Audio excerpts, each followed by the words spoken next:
আজকে আমি আপনাদের সাথে এমন একটি হোমমেড নাইট ক্রিম শেয়ার করতে যাচ্ছি যেটা অনেক বেশি ইফেক্টিভ এবং বানানো খুবই সহজ।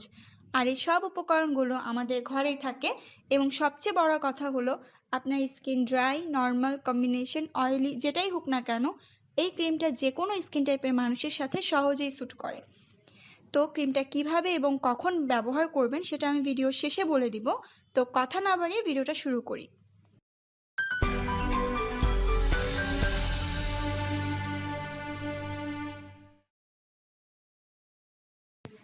প্রথমে আমি 2 টেবিল চামচ চালকে একটি বাটিতে নিয়ে দুবার পানি পাল্টে ধুয়ে নিয়েছি এবং সারা রাত পানিতে ভিজিয়ে রেখেছি। সারা রাত ভেজানোর ফলে চালটা অনেক সফট হয়ে গেছে এবং পানিটাও অনেক কমে গেছে। ভিউয়ার্স, চাইনিজ, জাপানিজ বা কোরিয়ানরা কি করে, তারা রেগুলার এই চালের পানিটা তাদের স্কিন ও হেয়ারে ইউজ করে এবং তাদের স্কিন অনেক বেশি ইয়াঙ্গার ও অনেক বেশি ফ্রেশ দেখায়।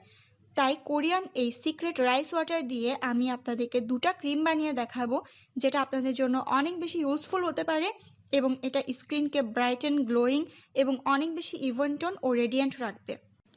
তো প্রথমে পানি সহ এই চালগুলোকে একটি গ্রাইন্ডারে নিয়ে নিব এবং ব্লেন্ড করে নিব।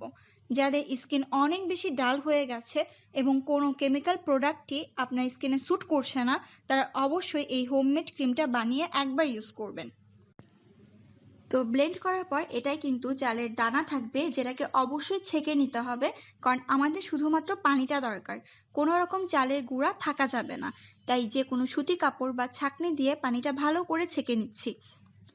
দেখুন, এই যে চালের আধা ভাঙা গুঁড়াটা থাকবে, এটাও কিন্তু ফেলে দেওয়ার জিনিস না। এটাকে আপনারা স্ক্রাবার হিসেবে ব্যবহার করতে পারেন অথবা অন্য যে কোনো প্যাকেও অ্যাড করতে পারেন। চালের গুঁড়া খুব ভালো স্ক্রাবার হিসেবে কাজ করে।